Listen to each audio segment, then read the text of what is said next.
Good evening, +1 बच्चों. How are you? Good. So +1 बच्चों, this is our 26th lecture, and on all these lectures पीछे हमने differentiation discuss कर ली है, integration discuss कर चुके हैं, वेक्टर्स डिस्कस कर लिया हमने, मोशन इन वन डायमेंशन, और उसमें आगे हमने मोशन अंडर ग्रेविटी और रिलेटिव स्पीड हमने डिस्कस कर चुके हैं. तो अभी हम जो लास्ट 2-3 लेक्चर्स से हमने शुरू किया हुआ है, वो क्या शुरू किया हुआ है हमने? प्रोजेक्टाइल.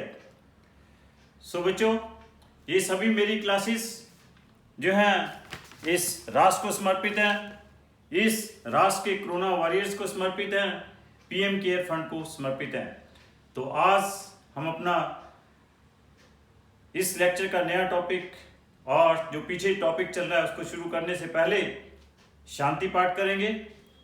ओम द्यो शांतिरंतरिक्ष शांति पृथ्वी शांतिराप शांतिरोषध्या शांति वनस्पते शांति विश्वदेवा शांति ब्रह्म शांति सर्व शांति शांतिरेव शांति श्यामा शांतिरेधि. ओम शांति शांति शांति. सो बच्चों, मैंने जो प्रोजेक्टाइल में आपको बताया था कि it is a combination of two independent motion. One is in the horizontal direction, another is in the vertical direction. In horizontal direction it moves with constant speed, and in vertical direction it is having a uniform accelerated motion. So we can say this projectile is combination of two independent motion. One is with constant speed, another is with uniform accelerated motion. So I told you in this projectile motion that we are having some problems which we have to solve. First of all, whensoever this projectile is thrown in air, it moves under the effect of gravity. Then what type of path it will adopt? Means we have to calculate the equation of trajectory from where we जहाँ से हमें पता चला कि ये किस तरह का पाथ अडॉप्ट करेगी. जो सेकंड प्रॉब्लम थी हमारे पास कि जब हमने प्रोजेक्टाइल को एयर में थ्रो कर दिया, एयर में थ्रो करने के बाद कितने टाइम के लिए इट विल स्टे देयर, जिसे हमने टाइम ऑफ फ्लाइट कॉल किया था. ऑब्लिक प्रोजेक्शन में हमने क्या कहा था कि when it is thrown from the ground with some velocity with some angle, तो वर्टिकल डायरेक्शन में इसने टोटल कितना डिस्टेंस ट्रेवल किया, जिसे हमने क्या कॉल किया था? Maximum height. तो जब प्रोजेक्टाइल ग्राउंड के ऊपर वापस आ गया तो टोटल इसने हॉरिजॉन्टल डायरेक्शन में कितना डिस्टेंस ट्रेवल किया, ये हमने कैलकुलेट किया. That is called horizontal range. और हमने क्या कैलकुलेट किया कि what is the velocity and direction of the projectile at any instant, ये हमने कैलकुलेट किया. तो ये सारी प्रॉब्लम्स हमारी प्रोजेक्टाइल की प्रॉब्लम है जो कि हमने एक एक करके सॉल्व की. और मैंने क्या कहा कि as it is a uniform speed and uniform accelerated motion, all these problems are solved with the equations of motion. But here we will use the equation of motion along two axes. One is along x axis, another is along y axis. तो हमने सिर्फ दो equation use की, x is equal to uxt plus half axt square and y is equal to uyt plus half ayt square. तो projectile motion, चाहे आपने पास projectile को किसी हाइट से पैरेलल टू द ग्राउंड फेंका या आपने ऑब्लिक प्रोजेक्शन के साथ फेंका, दोनों केसेस में इन दो चीजें सेम थी. एक तो हॉरिजॉन्टल डायरेक्शन में उसकी हर इंस्टेंट के ऊपर स्पीड क्या थी? सेम थी. एक दूसरी क्या कांस्टेंट थी कि वर्टिकल डायरेक्शन में उसकी एक्सेलरेशन जो है कांस्टेंट है. वो क्या है? एक्सेलरेशन ड्यू टू ग्रेविटी है. As in the horizontal direction its speed is constant, there is no acceleration in the horizontal direction. तो जो हमारे पास इक्वेशन है x is equal to uxt plus half axt square, and second equation is along y axis, y is equal to uyt plus half ayt square. तो इन दोनों equation में हमारे पास एक तो ax 0 है और ay क्या है? आपके पास g है. तो आपके पास मीन्स कि चाहे आपके पास ये केस हो कि when a projectile is thrown from some height with some speed u, and second is when a projectile is thrown from the ground with some speed making some angle theta. In both the cases क्या है आपके पास क्या है, ax क्या है 0 है और ay की वैल्यू क्या है g है। क्लियर। और मैंने कहा इन दोनों केसेस के लिए हम इक्वेशन क्या यूज करेंगे, x equal to you x t plus half a x t square, और सेकेंड इक्वेशन क्या यूज करेंगे, y is equal to you Y T plus half a y t square. तो जब हमने ये सभी वैल्यू सब्स्टिट्यूट कर दी तो ये आपके पास इक्वेशंस क्या बन जाएंगी, x इक्वल टू क्या बन जाएगी, that is equal to you x T, और y क्या बन जाएगी आपके पास, that is equal to you Y T plus half G T square. Clear. तो फिर उसके बाद हमने एक एक करके ये दोनों इक्वेशन यूज करके we have solve all the problem. यहाँ पे x और y क्या था कि x और y क्या थे, these are the distance travelled by the projectile at any instant in horizontal and vertical direction. In horizontal direction this is x, in vertical direction it is y. Similarly here also in horizontal direction its distance is x and this is here y. ये आपके पास x और y है। Clear. तो सबसे पहले हमने क्या किया था, फर्स्ट केस में हमने क्या किया था, in case first, this is the first case, this is call it as a case first and this is the case second, जिसे कि हमने क्या कॉल किया है, ऑब्लिक प्रोजेक्शन भी कॉल किया। तो केस फर्स्ट में हमने क्या किया कि केस फर्स्ट क्या था कि आपके पास किसी प्रोजेक्टाइल को हाइट s से खड़े होकर हमने u स्पीड के साथ फेंका। क्लियर। तो क्या हुआ इसमें, जब हमने इनिशियली वेलोसिटीज को हॉरिजॉन्टल डायरेक्शन में दी u, तो आपके पास ux की वैल्यू क्या आ गई u, और हियर uy क्या था 0। तो और ये आपके पास ये जो इक्वेशन नंबर 1 और 2 है फर्स्ट केस के लिए क्या बन गई थी, x इक्वल टू क्या बन गया था ut, और क्योंकि uy क्या है यहाँ पे 0, there is no initial velocity in the vertical direction, uy 0 है तो y क्या बन गया था हाफ gt स्क्वायर। तो इन दोनों इक्वेशंस को हमने सॉल्व करके क्या कैलकुलेट कर लिया था कि एक x इक्वल टू ut है, y equal to half gt square है। तो हमने पहली जो हमारी प्रोजेक्टाइल की प्रॉब्लम है वो क्या प्रॉब्लम है, that is the equation of trajectory. Equation of trajectory के मतलब क्या है, as it is moving in x y plane. तो हमने इसके एक्स और वाई कोऑर्डिनेट में रिलेशन डेवलप करने थे, तो वो हमने इन दोनों इक्वेशन से कर लिए, x equal to ut and y equal to half gt square. तो इन दोनों इक्वेशन से x और y कोऑर्डिनेट में कैसे रिलेशन डेवलप किए, हमारे पास यहाँ पे t और वेरिएबल है, उस t वेरिएबल को हमने एलिमिनेट किया। इक्वेशन नंबर 1 से हमने t की वैल्यू निकाली, वो क्या आ गई x बाय u, और उसको हमने इक्वेशन नंबर 2 में सब्स्टिट्यूट कर दी, जहां पे uy क्या है आपके पास 0, that is y is equal to half gt square, t की वैल्यू वहां पे क्या सब्स्टिट्यूट कर दी x bye u।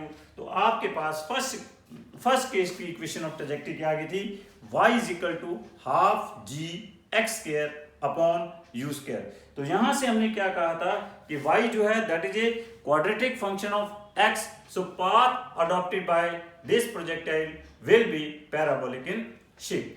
Second problem हमारी इसमें क्या थी कि we have to calculate the time of flight, means कि we have to calculate the time in which this projectile is reaching the bottom. तो इसको हमने कैसे कैलकुलेट किया था, तो हमने क्या दिया था कि it is that time in which it is travelling the distance h in vertical direction. तो हमने क्या किया था, इक्वेशन नंबर 2 में जहां पे uy 0 है वहां पे y की वैल्यू क्या कर दी, h सब्स्टिट्यूट कर दी, स्मॉल t की वैल्यू क्या सब्स्टिट्यूट कर दी थी, कैपिटल T सब्स्टिट्यूट कर दी थी। तो आपके पास कैपिटल T क्या आ गया था, वहां से under root of 2h by g आ गया था। तो वो हमने टाइम ऑफ फ्लाइट कैलकुलेट कर लिया फर्स्ट केस के लिए। थर्ड हमने कैलकुलेट करना है इसका हॉरिजॉन्टल रेंज। हॉरिजॉन्टल रेंज हमने कैसे कैलकुलेट किया, मैंने क्या कहा इसमें कि it is the distance travelled by the projectile in horizontal direction in what time, time of flight. तो हमने क्या किया, इक्वेशन नंबर 1 में ux की वैल्यू क्या कर दी, u सब्स्टिट्यूट कर दी, स्मॉल t की वैल्यू कैपिटल T सब्स्टिट्यूट कर दी, that is under root of 2h by g। तो आपके पास x क्या बन गया था इसमें, that is equal to capital R। तो हॉरिजॉन्टल रेंज क्या आ गया आपके पास, u under root of 2h by g। Clear.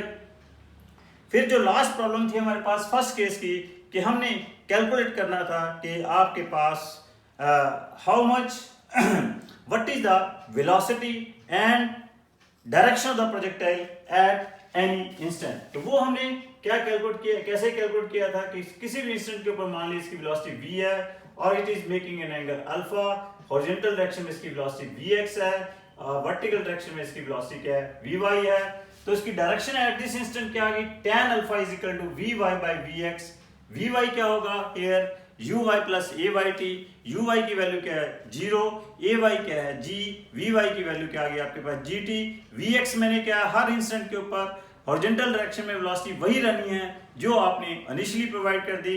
Initially आपने कितनी प्रोवाइड की है, u प्रोवाइड की है, तो here vx is equal to क्या आ गया, u आ गया, तो tan अल्फा क्या आ गया आपके पास gt बाय u आ गया।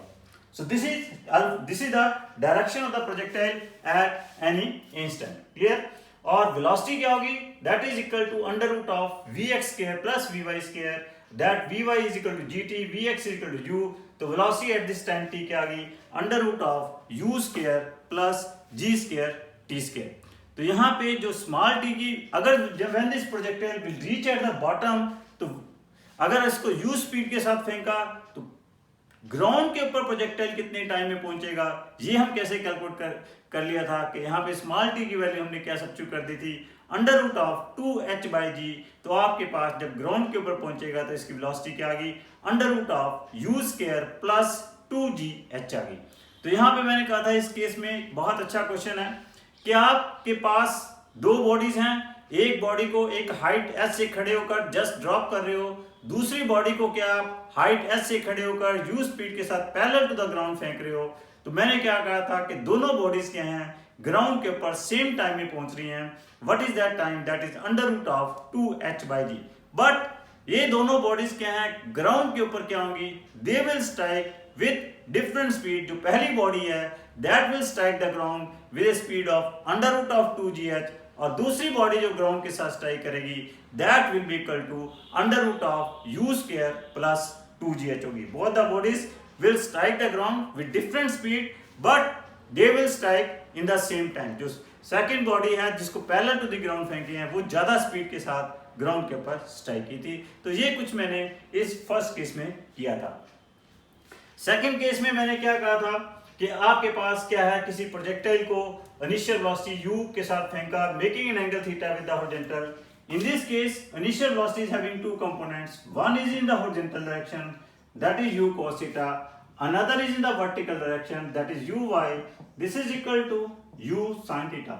in this case initial velocity is having two components, u cos theta and u sin theta, means here ux की वैल्यू जो है u cos theta है और uy की वैल्यू क्या है, u sin theta है। ax 0 है ही है, लेकिन ay भी यहाँ पे क्या होगा, माइनस g होगा। तो ये सब वैल्यूज हम इक्वेशन नंबर ये जो इस इक्वेशन में हम सब्स्टिट्यूट करते हैं, तो आपके पास इस केस में इक्वेशन नंबर ये 1 जो मोल्ड होकर बन जाती है that become u cos theta into t, और ये क्या बन जाएगी, y is equal to u sin theta into t minus half gt square. उसके बाद हमने क्या किया कि इसकी इक्वेशन ऑफ ट्रैजेक्टरी कैसे निकाली, 1 और 2 को हमने क्या किया, 1 और 2 में से हमने t को एलिमिनेट करके इक्वेशन ऑफ ट्रैजेक्टरी कैलकुलेट कर ली। तो कैसे हमने t एलिमिनेट किया, इक्वेशन नंबर 1 से t की वैल्यू क्या आ गई, x by you cos theta, इसको हमने कहाँ पे सब्स्टिट्यूट कर दिया, इक्वेशन नंबर 2 में सब्स्टिट्यूट कर दिया।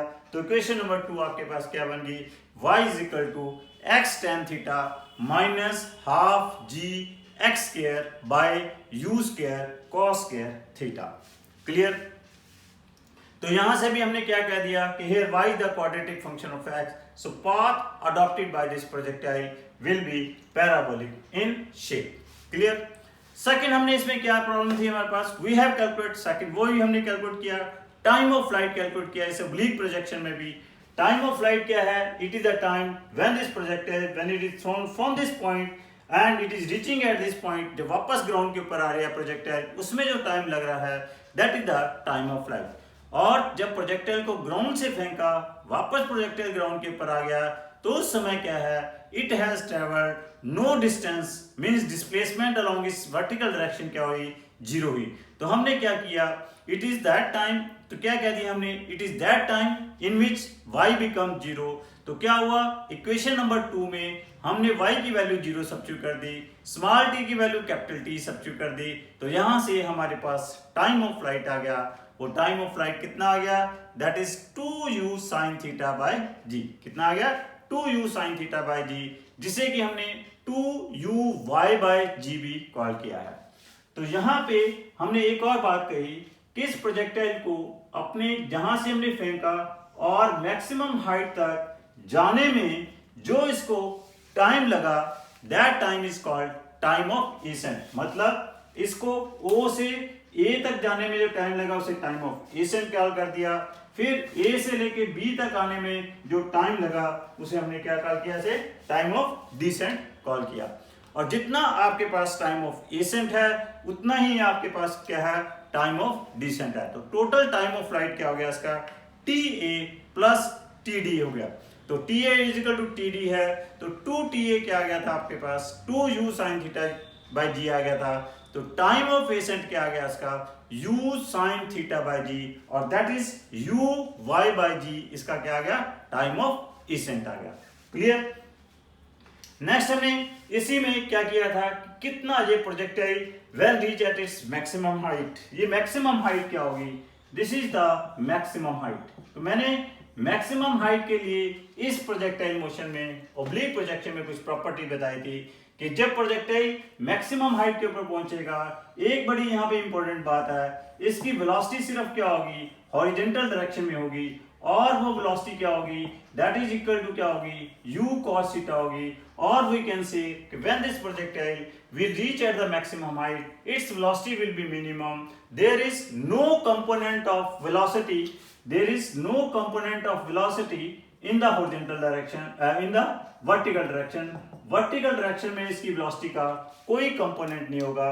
और जब ये प्रोजेक्टाइल मैक्सिमम हाइट के ऊपर पहुंचेगा, जो इसकी मिनिमम वेलोसिटी होगी जो कि u cos थीटा है, और वो वेलोसिटी जो है एक्सेलरेशन के क्या होगी, परपेंडिकुलर होगी, because at maximum height velocity in the horizontal direction. Acceleration तो क्या प्रोजेक्टाइल मोशन में सिर्फ वर्टिकल डायरेक्शन में ही एक्ट कर रही है, that is what is that is g।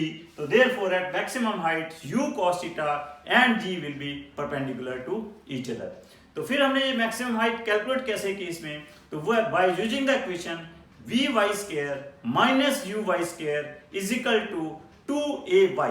तो मतलब जिस y के लिए vy जीरो हो गया तो वो y क्या हो जाएगा, कैपिटल H। तो इस इक्वेशन में हमने vy की वैल्यू जीरो सब्स्टिट्यूट कर दी, uy हमें पता है u sin थीटा है, ay हमें पता है माइनस g है, और y क्या बन गया उसके में h बन गया, कैपिटल H बन गया। तो कैपिटल H क्या आ गया आपके पास, that is equal to u square sine square theta by 2g। तो क्या आ गया आपके पास, u square sine square theta by 2g, that is the maximum height. और इसे हमने क्या कह दिया, this is also equal to uy square by 2g, this is also equal to uy square by 2g। Clear. और इसका second वे क्या था, नेक्स्ट वे क्या था इसका कैलकुलेट करने का, कि हम आपके पास दी मैक्सिमम हाइट किस टाइम में, ये वर्टिकल डिस्टेंस किस टाइम में अटेन है, this vertical distance is attain in A time of accent. तो हमने इक्वेशन नंबर 2 में क्या कर देंगे, स्मॉल t की वैल्यू क्या कर दें, u sin theta by g substitute कर दें। तो आपके पास ये y भी क्या बन जाएगा, दिस y क्या होगा, कैपिटल H होगा। तो यहाँ पे u sin theta by g substitute करेंगे तो y क्या बन जाएगा, कैपिटल H बन जाएगा। यहां से भी आप कैलकुलेट करोगे तो कैपिटल H आपके पास क्या आ जाएगा, u square sine square theta bye u square sine square theta by 2g। तो वो क्या आ जाएगी आपके पास, मैक्सिमम हाइट आ जाएगी। तो नेक्स्ट हमने क्या आज कैलकुलेट करना है कि इसकी हॉरिजॉन्टल रेंज क्या होगी, this is the horizontal range. ये कैसे कैलकुलेट करेंगे, हाउ इट इज कैलकुलेटेड। देखो ये जो OB डिस्टेंस ट्रेवल्ड है, कितने टाइम में ट्रेवल्ड है, this OB distance is travelled in horizontal direction in time of flight. तो सिंपल इक्वेशन नंबर 1 में x की वैल्यू को, स्मॉल t की वैल्यू को कैपिटल T सब्स्टिट्यूट कर दो, that is 2u sin theta by g। तो ये x क्या बन जाएगा आपके पास, r। तो क्या बन जाएगा ये x क्या बन जाएगा r, जब यहां पे इक्वेशन नंबर 1 में हम स्मॉल t की वैल्यू क्या सब्स्टिट्यूट कर दें 2u sin theta by g। Clear?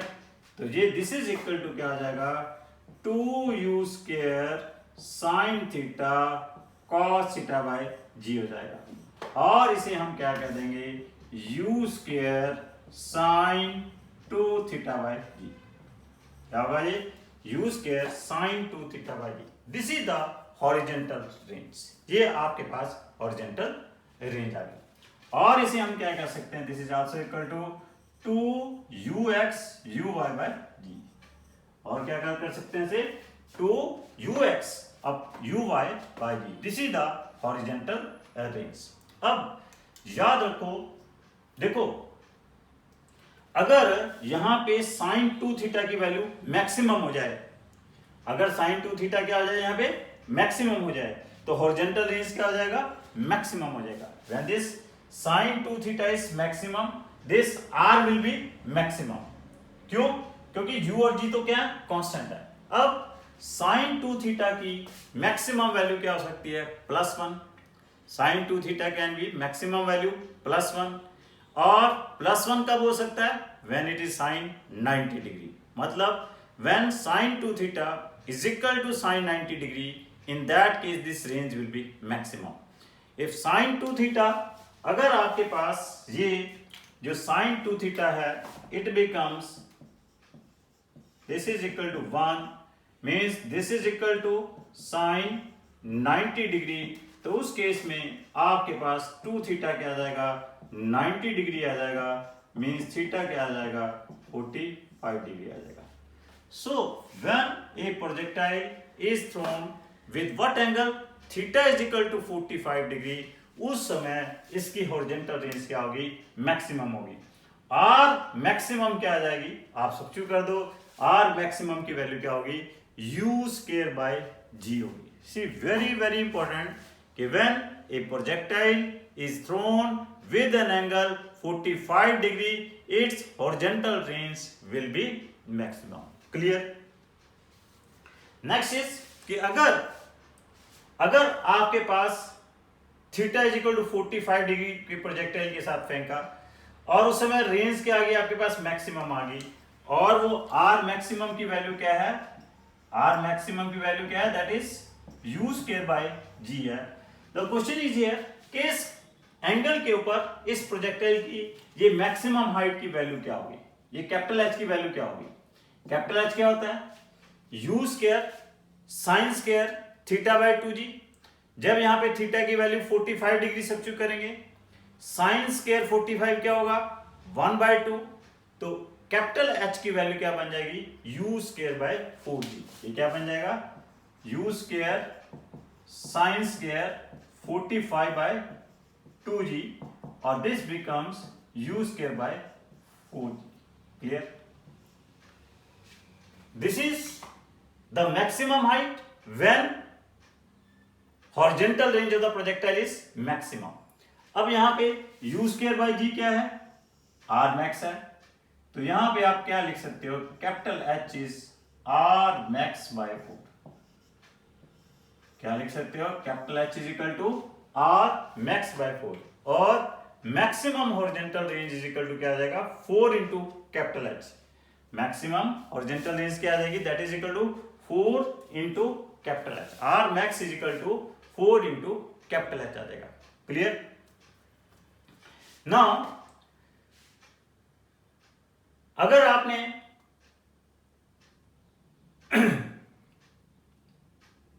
इसी एंगल के ऊपर टाइम ऑफ फ्लाइट देखना हो तो टाइम ऑफ फ्लाइट की भी वैल्यू आपके पास कैलकुलेट कर, लेकिन यहां पे एक चीज क्या रखना कि इस थीटा इक्वल टू 45 डिग्री के लिए हॉरिजॉन्टल रेंज क्या है मैक्सिमम है, लेकिन maximum height is not maximum, maximum height is not maximum.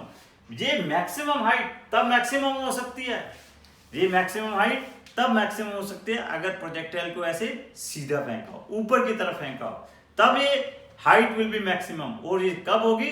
जब इसको एंगल थीटा क्या होगा? 90 डिग्री होगा। जब प्रोजेक्टाइल को थीटा इक्वल टू 90 डिग्री के साथ फेंकेंगे तो आपके पास this maximum height will be maximum, और उस समय वो मैक्सिमम हाइट की वैल्यू क्या होगी? That is u square by 2g। That is क्या होगी? u square by 2g। तो उस केस में h max क्या होगा? h max will be u square by 2g, और u स्क्वायर बाय g क्या है? r max। तो h max is equal to क्या होगा? r max by 2।